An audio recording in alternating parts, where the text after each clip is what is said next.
Well, hello everyone. This is Jacob Stein, and welcome to today's webinar on estate planning and asset protection planning under the new Tax Act. Your speakers today will be Michelle Lerman. I will introduce Michelle in a second, and myself. Michelle will start off by speaking about estate planning and estate tax planning under the new Tax Act, and I will then speak a bit about asset protection planning. So a couple of procedural notes first for everyone listening. If you want to ask questions of me or Michelle, please do so. You do have the chat window available to you in Zoom within the conference. So just message us your questions, and then we will answer questions at the end. We'll leave about 10 minutes to answer your questions. And I know some of you have been emailing us questions ahead of this presentation, so we wanted to save them to share with everyone. So please just email your questions. We'll be happy to answer any questions you have, so long as they're somehow related to this presentation. For the attorneys who are on the call, you will receive a CLE certificate from us automatically by email. If you're an accountant and you would like a CPE certificate, we are happy to provide one, but email us. We have those, but we need an email from you so we know who needs the CPE certificate. If you do not get anything from us at all, email us. We will gladly get you whatever you need. If you'd like a copy of either Michelle's slides for her presentation or my slides, again, shoot us an email. We are happy to share the slides with you. So let's start. Michelle Lerman, who practices both in San Francisco and Los Angeles, is probably one of the best known estate planning lawyers in this state. She speaks a lot, she writes, she has a book that she published recently called Create Your Best Legacy. I'm sure it's on the New York Times bestseller list, or it should be at least. She is highly personable, highly intelligent, and in my book, really one of the best estate planning lawyers in the state. And today, Michelle has the difficult task in the span of about 27 minutes explaining the new Tax Act and how it implicates and plays with the estate planning that we commonly do. So, Michelle, I am sure you are dying to get some things off your chest, so please go ahead. Very good. Thank you for that lovely introduction. So I'm really excited to be here to speak on this topic. This is a historic Tax Act that was passed, that went into effect at the beginning of this year, 2018. And it raises a lot of questions. There's a lot we don't know, but there's also a lot that we do know.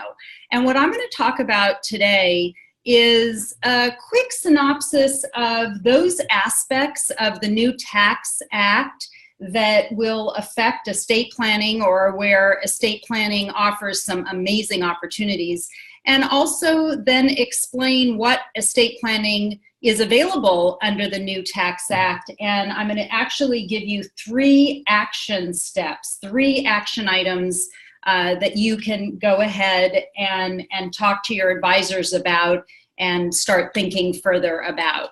So let's get started. Wow, what a historic Tax Act. Here's what's happened starting at the beginning of this year. The amount that you can transfer free of transfer tax, that means that you can transfer it during your lifetime or at death, has basically doubled. When I first started practicing law, about $275,000 is what you could transfer free of transfer tax. That means that if you died, $275,000, there was no estate tax, and anything over that was taxed. And the tax rate actually even got as high as 55%. So this is historic that we have roughly 11.2 million for an individual that you can leave when you die, or you can transfer it during your lifetime free of transfer tax. And that means 22.4 million for a married couple.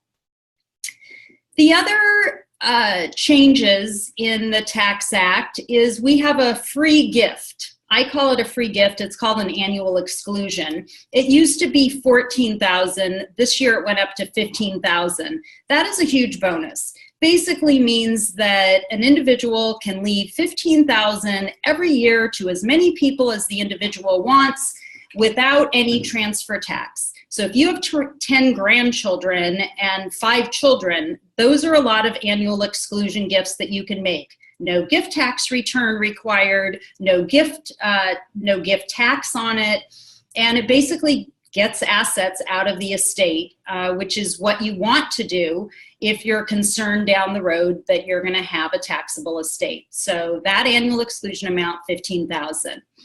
The other interesting part of the new act that it may surprise you to learn that it has an estate planning benefit, that there's a way to use estate planning to help, is what's referred to as this 20% deduction for QBI, qualified business income.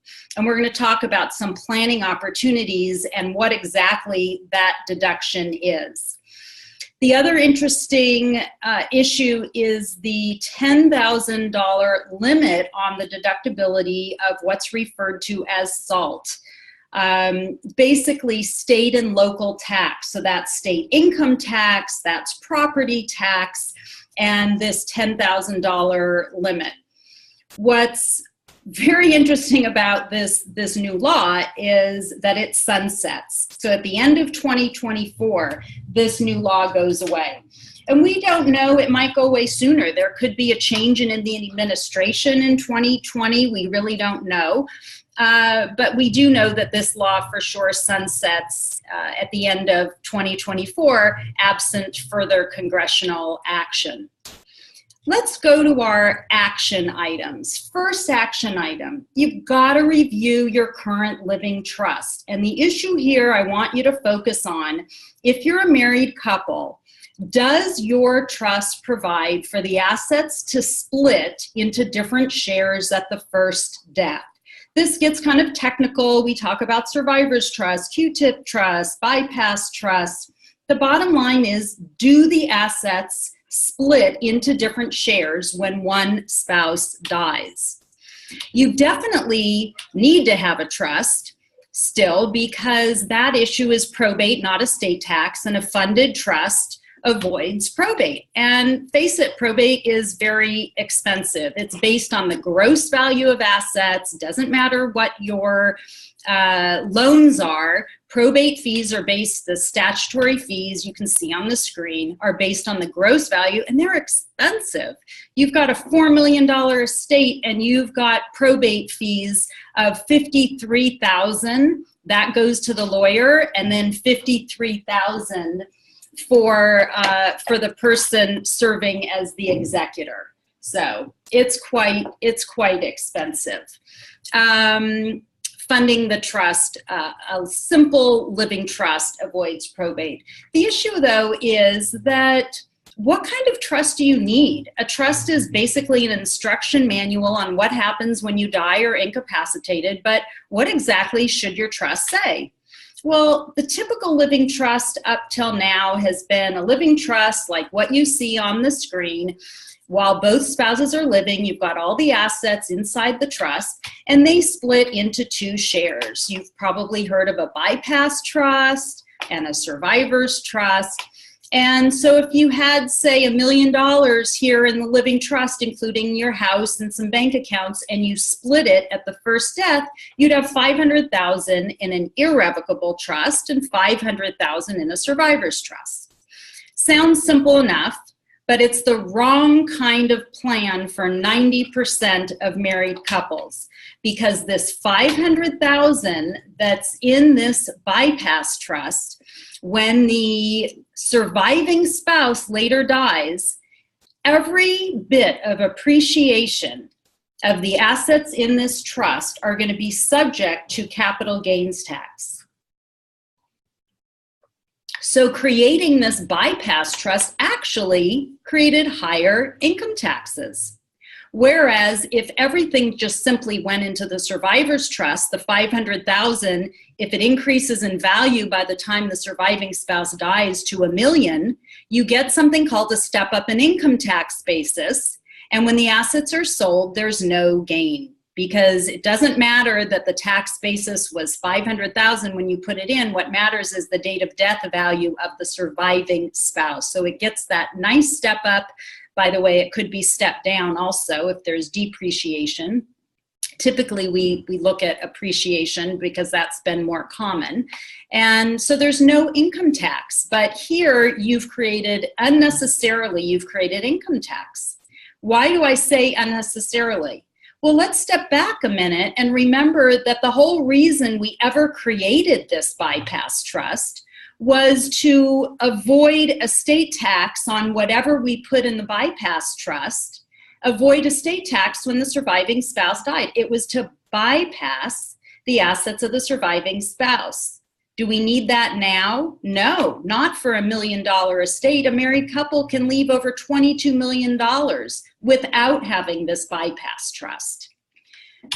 Your plan needs to be reevaluated. You can see from this next slide that this trust is very similar. It's a Q-tip trust, QTIP, very similar. You've got an asset split half into a survivor's trust, half into an irrevocable trust.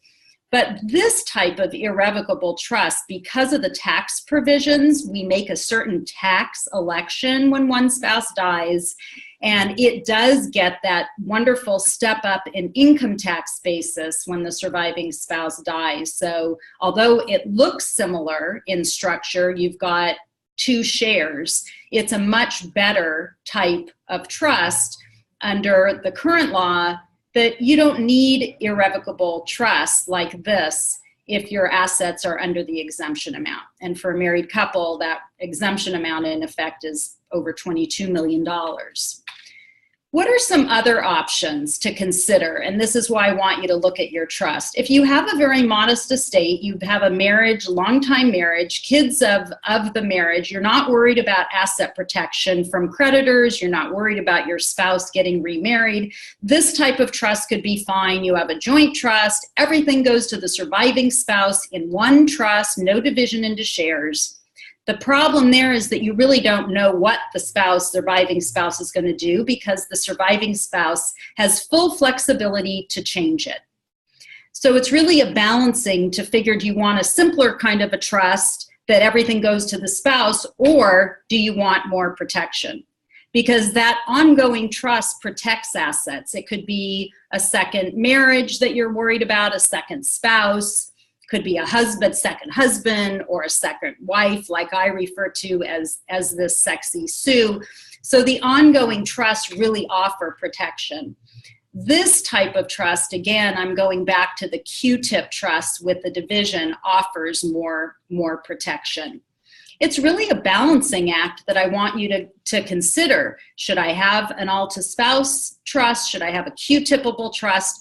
And it's not such an easy decision to make, because there are many factors to consider. Yes, the all-to-spouse trust is simpler, more flexible, but for someone who has a lot of real property and you want to qualify so that the real property taxes don't go up when the surviving spouse later dies, under the all-to-spouse trust, you only get one parent-child exemption.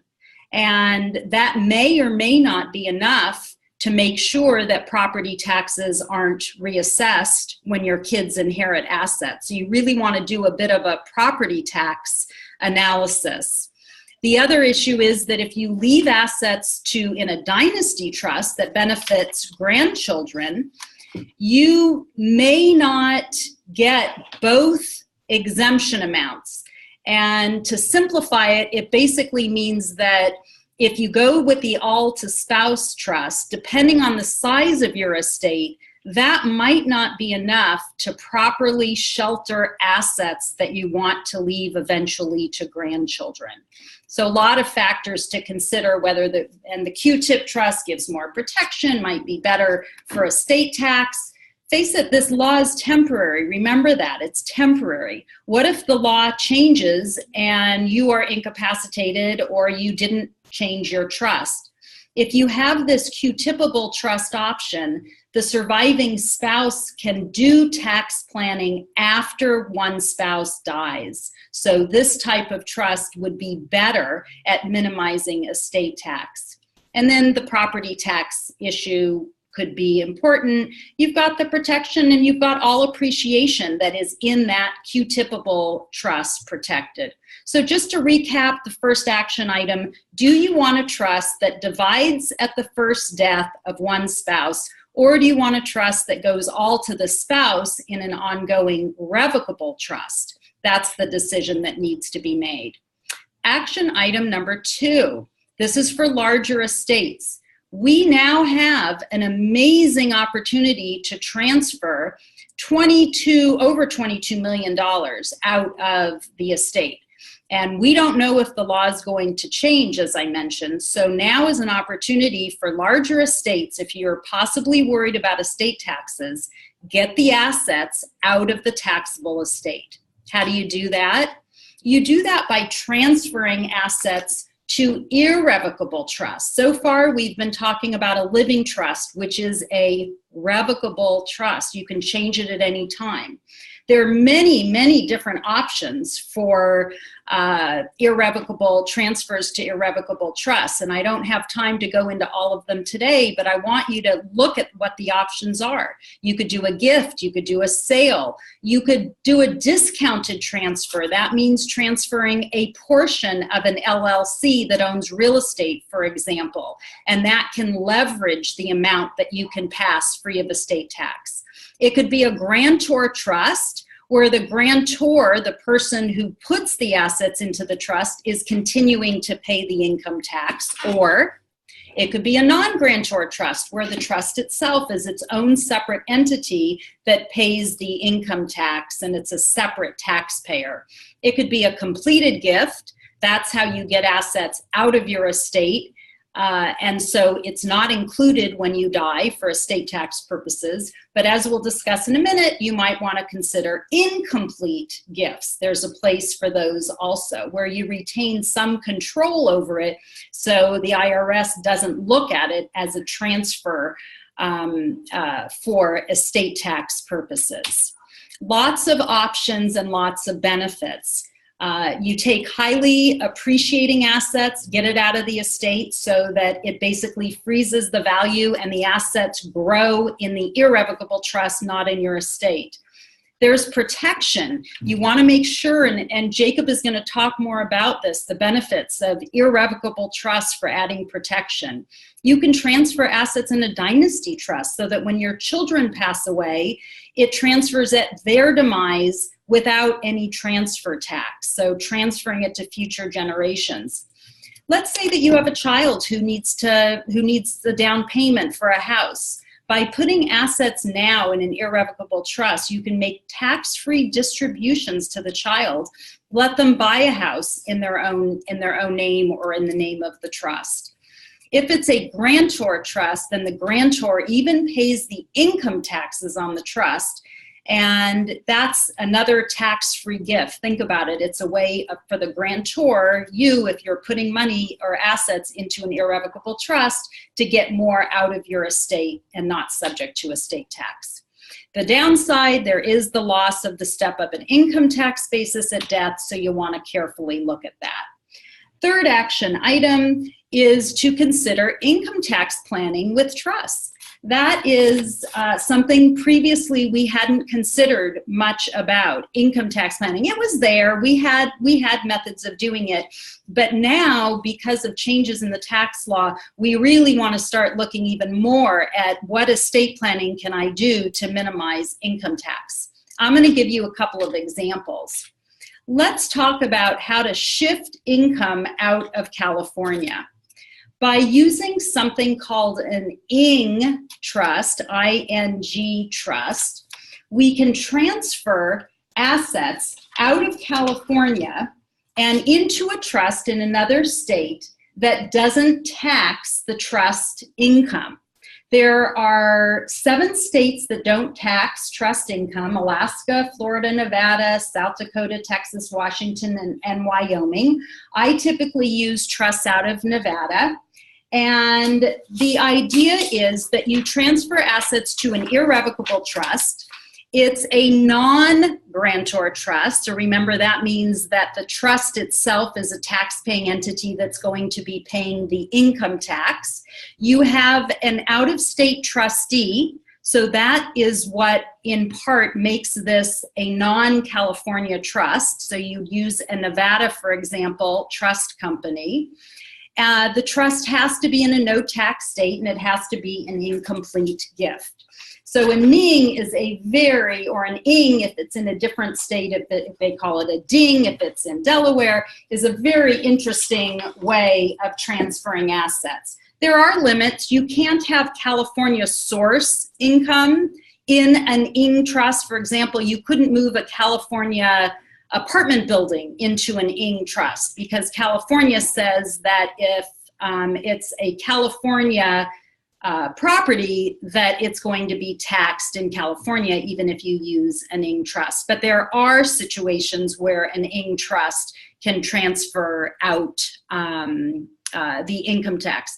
And the reason I'm talking about this is now it's such a big issue that California income tax isn't deductible, completely deductible on the federal tax return. So California tax just got even more expensive. So that's why we're talking about shifting income out of California. There's that limit that I discussed at the beginning of only $10,000, and that includes your income tax in California and your property tax.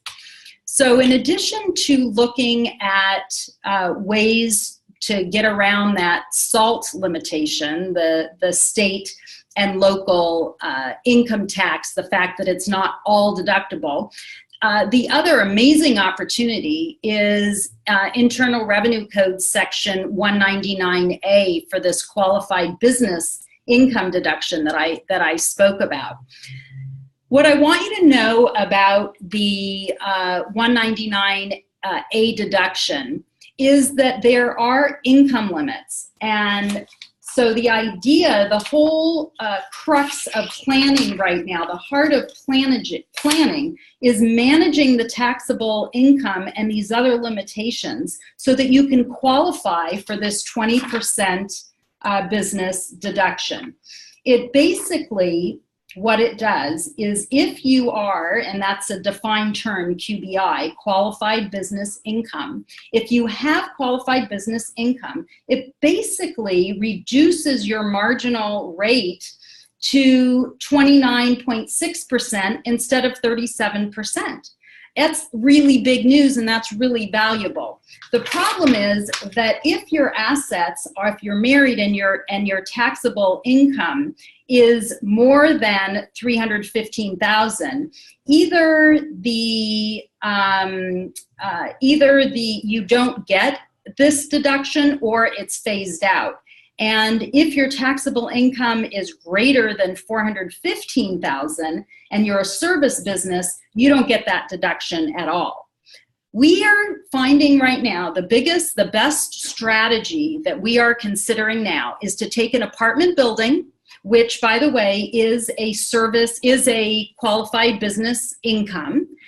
You take an apartment building, you put it in an LLC, you transfer the LLC into a trust with, say, 10 grandchildren as the beneficiaries. And what you're basically doing is that trust is irrevocable. It's a non-grantor trust, and you're basically dividing up income between taxpayers so that each taxpayer can qualify for this 20% qualified business income deduction.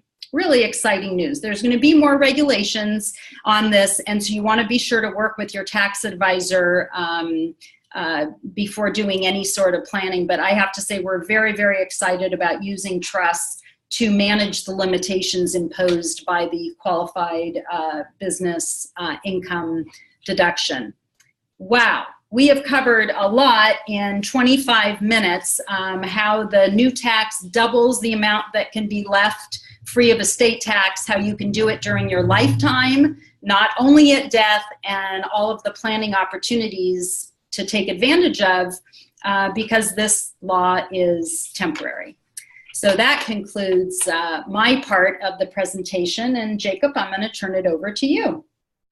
Well, thank you, Michelle. It was a great presentation. I have actually learned a lot. Guys, as a reminder, if you do have questions, we are happy to answer your questions. Some I've already saw were being submitted. We have about 100 people listening in, so I'm sure there'll be lots of questions as we continue. So feel free to ask questions through the chat box. So let's continue with the presentation. And before I move into asset protection, I just want to kind of stress a couple of things that Michelle said so well. One is that because of the new tax law, because of the huge exemption we have available to us currently, by all means, make sure that your clients are taking advantage of this huge exemption. The exemption sunsets, as you likely know, and there is a clawback provision in the new law, meaning that if your client ends up dying after the exemption goes down and they've used the currently high exemption, the government is supposed to claw back this additional benefit that the taxpayer received. Now, most commentators, myself included, believe that there will be, from a practical standpoint, no clawback. Many commentators believe that kind of as a policy matter, the government is not going to claw back prior tax savings because there's just this, usually taxpayer rebellion associated with imposing taxes retroactively, and this in effect would be a retroactive tax. The other point is that, and what I believe is that from a practical standpoint, it's going to be really tough for the government to claw back the savings because, they're going to ask a question on a 706 saying, have you used the an exemption larger than what is currently allowed? And most people will simply just say no, and that's that. So I would use the exemption today. And because we are seeing more and more clients, taking advantage of this huge exemption that we have today, the estate tax planning that we are doing in our office has changed, I think, in a fairly significant way. Whereas prior to this act, we were looking at structures like intentionally defective grants or trusts, and grats and valuation discounts, sort of all the standard estate tax planning structures that you have all seen and many of us have grown up with. Today, because of the large exemption, we're often saying, let's forget all of that. Let's forget the annual gifts to the trust. Let's forget, slowly getting assets into structures using valuation discounts, and just make an outright gift. Make an outright gift to an irrevocable trust and get as much as you can out of your estate while you can do it. The law sunsets technically, when is it, in 8 years or so? I forget the exact date. But there is this discussion out there among the commentators that, look, it's possible that in 3 years when the administration changes, perhaps they will pass a new law at that point in time. And then we're back to lower exemptions and so forth. And certainly on the left, there is no affinity for reducing or eliminating the estate tax, right? So if tomorrow we have a Democrat in the White House and we have a maybe democratically controlled Senate, we're going back to having an estate tax. So use it now. Now, you still can use all the old estate tax planning tools we had yesterday. We can still use intentionally defective grants or trusts, right? And remove all the future appreciation out of the estate. We can still use valuation discounts that are associated with legal entities, and by all means use those as well. But at the same time, do not be concerned with making taxable transfers because you do have a large exemption to cover them. So I'll give you a quick example. We have a client right now where we are planning an estate. It's an elderly client. he is married, and the estate is about $40 million. Now, with the traditional planning, we would start getting business assets into an FLP type structure to get valuation discounts. And we would claim the valuation discount today for making the gift. We would then claim a valuation discount for the interest that the client still owns on that. But this is a much older client. His, I think, life expectancy is about 5 years. So realistically, with a business that large, with that much value, how much can we transfer out of his estate and to the kids, or to a trust for the benefit of the kids, to then get a meaningful valuation discount on that? Likely with just kind of these smaller annual gifts, the client will still own like a 95% interest when he dies. That doesn't work so well. So what we're doing is we're taking a huge chunk of this business and making a taxable gift into an irrevocable trust for the benefit of the kids, with the idea being that now on death, the client owns less than 50% interest in this business. So for estate tax purposes, we get a much larger valuation discount. So again, and I cannot stress this enough, make lifetime gifts. Do not be afraid to make lifetime gifts and use up the lifetime exemption, the 11 million or so per person that is currently available. And the clawback, I wouldn't worry about it. If they do claw it back, no harm, no foul, but there's a good chance they will not. So use it. I agree with Michelle that we're seeing much greater use and a lot more interest in structures like dings and nings. These are the intentional non-grantor trusts that Michelle referred to. Ding stands for Delaware, ning stands for Nevada, but you can set it up in any of the 7 states or so that do not tax income of a trust. And certainly, for those of us who live in a high income tax state like California, and especially given that we lost the SALT deduction, or it's limited to 10,000, which is equivalent to losing it for a lot of our clients, we need to get out of California from an income tax standpoint. So these trusts are now even more popular than they ever were previously. We're seeing the use of these trusts, and we've been using these trusts for years. We're seeing these trusts used when a client is looking to sell their business in the future. So we did a transaction, for example, recently, where a client invested in a startup, and when they came to us, their investment in the startup was worth about $5 million. But the client expected that in a couple of years, the company will go public. And if the company goes public, their $5 million interest will become a $30 million interest. And they would then want to sell it and realize the $30 million gain. And the $30 million gain, because the client is a California resident, would be subject to the federal tax and the California income tax. So what we did is we set up a thing. In his case, it was a Nevada non-grantor trust. And he sold the shares in the company for its $5 million value in exchange for a promissory note to this trust. So now the trust owns the shares. The trust has a $5 million basis. The client has installment sale treatment on this $5 million sale. The company ended up going public.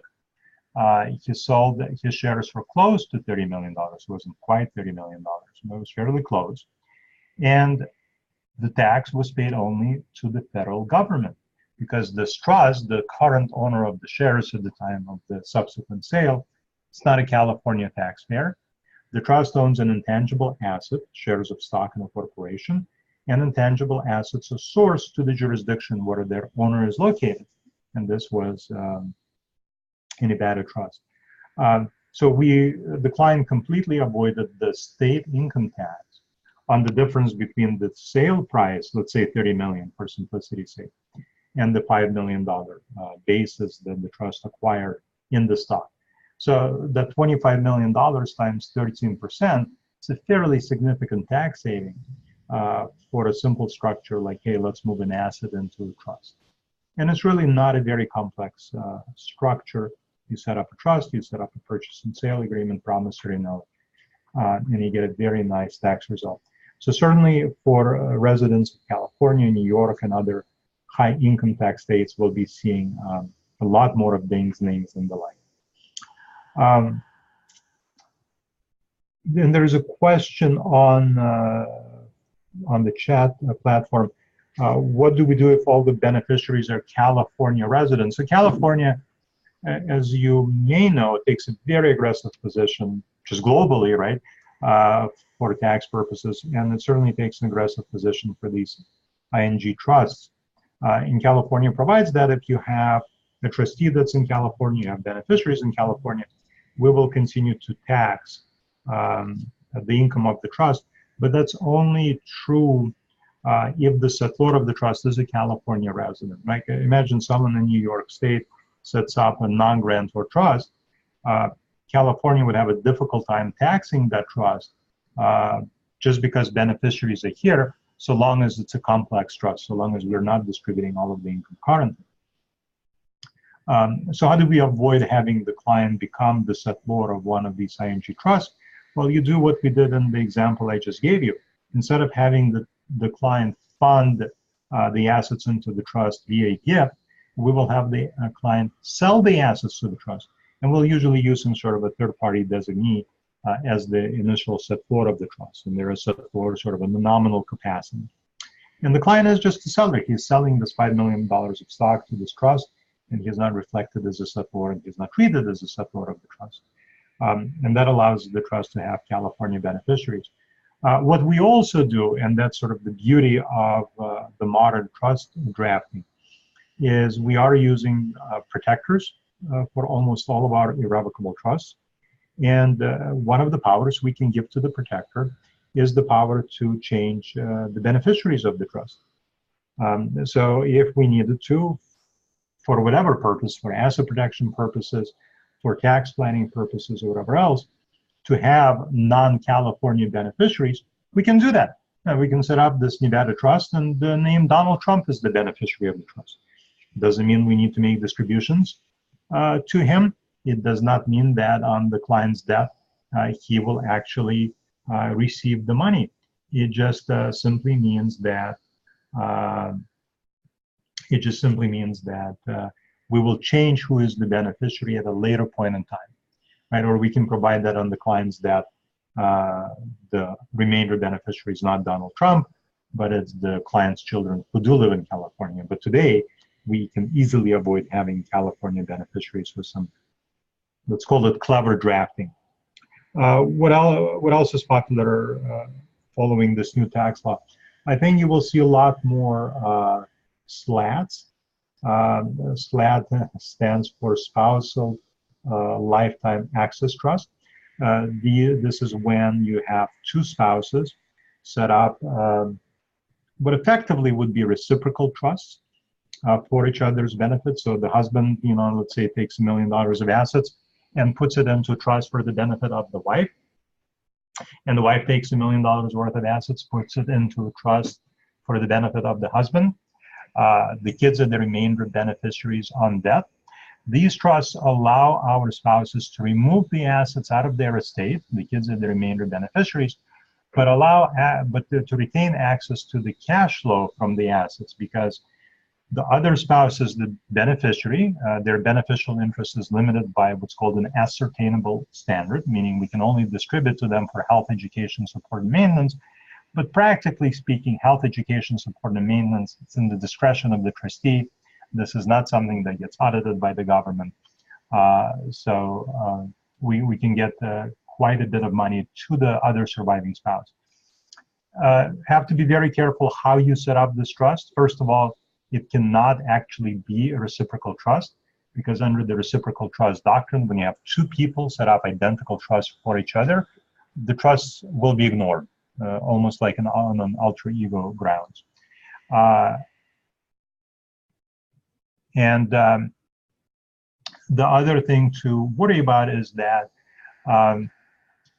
in a state like California, we cannot contribute community property assets to a spousal lifetime access trust, because if we are contributing community property assets, each spouse is deemed to be a settlor of the trust.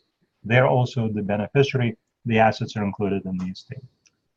Someone asked me, am I intentionally still on slide number 1? And the answer is yes. Pretty much everything I do is intentional including this. So I'm still kind of going over some of the state tax uses of the new tax law, which I think is a little bit more interesting than asset protection. But since you guys asked, let's move on to asset protection planning. And I'm trying to open it. Right, we go some Q&As that came up. One is, can we download the slides? And the answer is no, but as I mentioned earlier, we are happy to email them to you if you request them. And is Jacob using slides? Yes, and you should be able to see them on the screen right now. All right, so asset protection planning, and again, so we have a number of slides here. I'm happy to share them with you. Asset protection has not been changed in a direct way by the new tax act because it is a tax act, and asset protection is always tax neutral. Asset protection has changed a bit because the new tax law makes it beneficial for us often to use irrevocable trusts. And irrevocable trusts really are the heart and soul of asset protection planning. And given that we already spent so much time talking about trusts, let's focus the remaining, let's say, 10, 15 minutes talking about how we use trusts for asset protection planning. And often it will be these trusts that Michelle has described and I have described, you know, the trusts that are commonly used for estate tax planning, that are nowadays used for state income tax planning and the like. So the primary purpose of asset protection planning is to remove our client from the ownership of his assets. If our client owns his assets, a creditor can reach those assets. If our client does not own the assets, then a creditor cannot reach those assets. So pretty much every single asset protection structure aims to do the exact same thing. Take an asset that our client owns and make it into an asset that the client does not own. Which is not that difficult to do if you think about it. I mean, you can tomorrow take all of your assets and donate them to the Salvation Army. And once you've done that, you will no longer own those assets. But you truly will not own those assets, right? You will never see them again. And likely that is not what most of us want to do, and not what most of our asset protection clients want to do. So the tricky part is that we want to make the assets not ours in such a way so that we retain control over the assets, we retain the ability to transfer the assets back to our name tomorrow, and often we want to engage in those transfers without tax consequences. Although maybe now with this new tax law, that is also a bit different and has changed, and we may want to have completed gifts of assets a lot more often. So how does a trust help us? Well, if we transfer assets to a trust, to an irrevocable trust, our client no longer owns those assets, right? The title of the assets is now vested in the trustee of the trust, and not in the name of our client. But it's an irrevocable trust, you say. It's an irrevocable trust. How does our client then get access to the assets that were put into the trust? How does he retain control, the ability to use these assets tomorrow?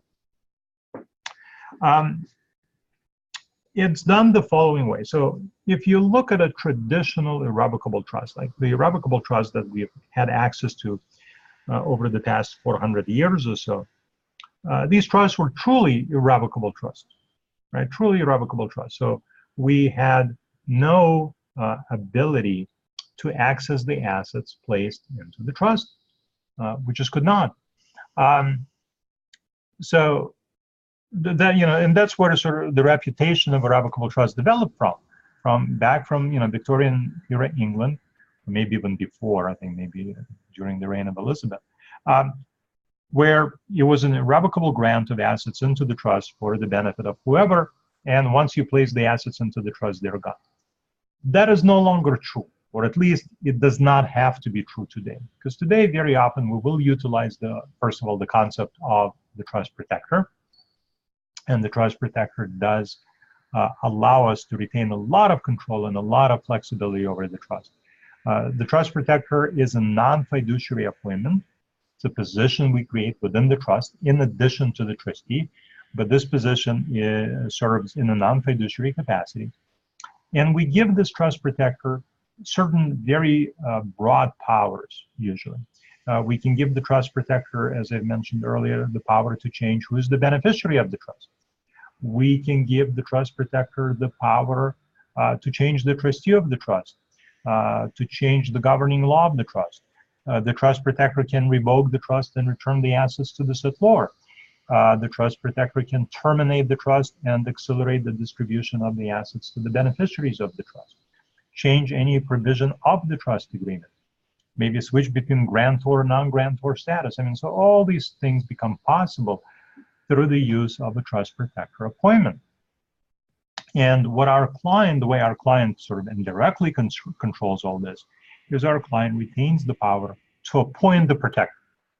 He cannot make himself the protector, but he can appoint some independent third party as the protector of the trust. So effectively, the assets of the trust are always within the control of our client. So that's number one. We use the trust protector to greatly get back the control and access to the assets of an irrevocable trust. In addition to the trust protector, we've realized that an irrevocable trust has a very, very narrow definition. If you look at the state law statute, if you look at the Uniform Trust Code, an irrevocable trust is defined as a trust where the settlor of the trust, settlor is the person who transfers assets into the trust, where the settlor of the trust has not retained the power to get his assets back. Because it's a fairly narrow definition. The settlor has not retained the power to get his assets back. Think about how a traditional irrevocable trust is drafted. It is drafted to say something like, this trust is irrevocable. And when you say this trust is irrevocable, no one can transfer the assets from the trust back to the settlor. So by narrowing it to say that only the settlor does not have the power to get his assets back, what does that allow us to do? Well, it allows us to appoint someone else who will hold that power. Perhaps the trust protector, perhaps another person. Okay, so irrevocable trusts, they're overwhelmingly used in both estate tax planning and asset protection. They allow us to do a lot more than what we can do with the standard revocable living trust, which just allows us to avoid probate and plan for incapacity. So let's assume that we have an irrevocable trust. What are the features of an irrevocable trust that we need to look for to have asset protection? So to have asset protection, again, the trust needs to be irrevocable. We just covered that. The trust should contain a spendthrift provision. And, I think today's spendthrift clause in the trust is boilerplate. Pretty much every trust I've ever seen in my entire practice has had a spendthrift provision in it that may be malpractice not to include a spendthrift provision in the trust. And we want a trust that is discretionary, which means that the trustee is given broad discretion when it comes to making distributions. And there's only one other feature I would add to these, is that we do not want, at least in California and in most states in this country, we do not want a trust that is what's called self-settled, meaning the settlor sets up the trust for his own benefit. And here I transfer $1 million to the trust, and I remain the beneficiary of this $1 million, or I somehow retain access to that $1 million. It has to be for someone else's benefit. That used to be a concern because who will be this other person for whose benefit we will set it up? It is no longer the concern because we always, through the protector, retain the ability to change the beneficiaries of the trust.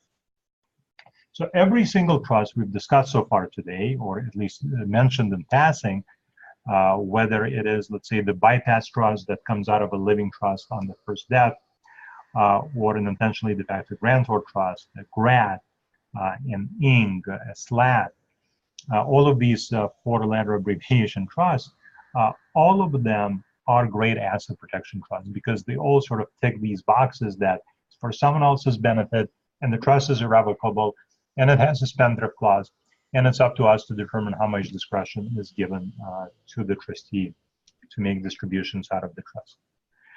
What sort of assets can we transfer to an irrevocable trust to protect assets from claims of creditors? there is no restriction. The trust can own pretty much any asset you can imagine. It can own real estate, it can own a business, intellectual property, and everything else in between. But there are some limitations from a practical standpoint. If we are, let's say, transferring an income-producing asset into a trust, and someone other than us has to be the beneficiary, what happens to the cash flow that the property generates? Right, so the property generates cash flow. The cash flow will go into the trust's bank account, and then who can we distribute it to? Well, we can no longer distribute it to our client, the settlor of the trust, because the settlor cannot be the beneficiary. And if we do distribute somehow to the settlor will be treated as a de facto beneficiary of the trust, and the asset protection is gone, and the assets are now included in the settlor's estate. And we perhaps do not want to distribute to the kids, right? Maybe the kids are young, or maybe the kids are inept, and we do not want to give them the assets. So that presents a wrinkle in the use of irrevocable trust. We primarily tend to use irrevocable trust for non-cash flowing assets, for non-income producing assets, like, let's say, personal residence. And I would say that every single year for our clients, we set up a few hundred irrevocable trusts just to hold their personal residences. It's a structure that I think is fairly straightforward as far as the setup. There's no property tax reassessment if you do it correctly. There are no income tax consequences if you do not want to have income tax consequences, although perhaps under the new law you may want to. And I've heard some talk from other practitioners about using non-grantor irrevocable trusts as a means of doubling the $10,000 sold deduction. Although I don't know how meaningful that would be to many of our clients to double $10,000 deduction. So personal residences very frequently use these trusts. If we have cash flowing assets, we sometimes will consider bifurcation, meaning maybe a portion of the cash flowing asset will be owned by this irrevocable trust, and that portion of the cash flow will get trapped within the trust. And the client will either directly or through a simpler mechanism own the remainder of the asset, and the client will receive the remaining cash flow that the asset is throwing off. Sometimes we will use irrevocable trusts to own liquid assets, and when a trust owns liquid assets, something that we will consider is setting up the trust in a foreign jurisdiction. So why would we want to set up a trust in a foreign jurisdiction, given that we can set up a trust in the United States and it will do such a great job of protecting us from credit claims? Well, the answer is that if we set up a trust overseas, and we can then transfer assets overseas, which necessarily means the assets are in liquid form, the protection is greatly enhanced, infinitely enhanced. Because now, if you're a plaintiff or a creditor, what do you need to be able to do to get at our client's assets? You need to be able to litigate against this trust in some foreign country that you likely have never heard of before and do not find without Google Maps. And the asset itself is outside of the United States. U.S. judge has no jurisdiction over that foreign asset, and you now need to go and collect, against some European bank that has an account in the name of some sort of a trust or some other more complex structure. In practice, I have found that these offshore trust structures, and there are many variations of them, are exceptionally effective. I mean, they're so effective that of the hundreds upon hundreds of times that I've set up offshore structures for clients, I have never once seen a creditor challenge an offshore structure. That is not to say that it doesn't happen. It happens, and I know I have some friends who are also asset protection attorneys who have seen it happen, and it gets discussed in the community, but it's exceptionally rare. I mean, I have probably one of the busiest asset protection practices in the country, and I've never seen it in all the 20 years I've been practicing asset protection. So asset protection is using offshore structures is probably the highest level of protection we can achieve for our clients. But you do need to have liquid assets. If we are protecting real estate, an offshore structure is not going to do us much good because we don't have a shovel large enough to move the real estate out of the country. Okay, that's really all I want to say about asset protection.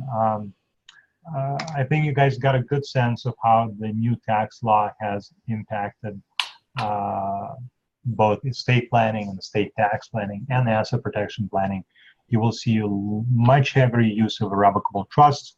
You will see a lot more non-grantor trusts, which means for the accountants on the call, a lot more income tax returns to file, a lot more 1041s to file for non-grantor trusts. And we will be seeing a lot more completed gifts, so a lot more 709s to file. So again, guys, please, if you'd like either a CPE certificate or a copy of the slides, shoot us an email, send us an email instead of giving it to us through this Q&A platform. We have no way of responding to an email that you give to us through a Q&A platform. So email us. You all have our email information from the seminar registration materials you have received. So let's see if there are any questions we haven't answered. Can an S corporation stock be in a spousal access trust? Would it qualify as a QSST? I think a spousal access trust can be drafted as a QSST. I don't recall if I ever had the chance to draft one to qualify as a QSST, but I don't see why we would not be able to structure it that way. I think we've answered other questions. Jacob, can I interject? Of course, always. First of all, that was absolutely awesome. Very, very informative. Thank you very much for that, all of that great information. A few people have asked for my contact information. My email address is michelle@lermanlaw.com. That's MICHELLE at LERMAN, lermanlaw.com. That's an easy way to reach me, or feel free to give me a call. You can use our office number 415-454-0455. Thank you, Michelle, and that's a good reminder. Both Michelle and I are practicing attorneys, and we do work for a living, and we always appreciate your referrals. And I know that a lot of the people that we work with across the state are on this call, so thank you guys for all your past business.